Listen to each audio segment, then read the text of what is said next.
الصیام جنتون. روزه پرده هست، وقایت. جنه یعنی سپر از آتش دوزخ، سپر از گناه.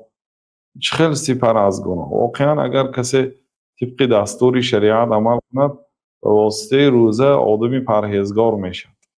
اذا کان یوم صوم احدکم فلا یرفث، وقتی که روزه یکی شما میشد، یعنی یکی شما وقتی که روزه دار هستید، سخنهای فحش نگویید، سخنهای حقارت و دشنام نگویید. فلا یرفث یومئذ ولا یسخب. یسخب یعنی لا یصیح، دادگویی نکند، آوازه بلند نبردارد، یعنی با وقار و با تمکین باشد.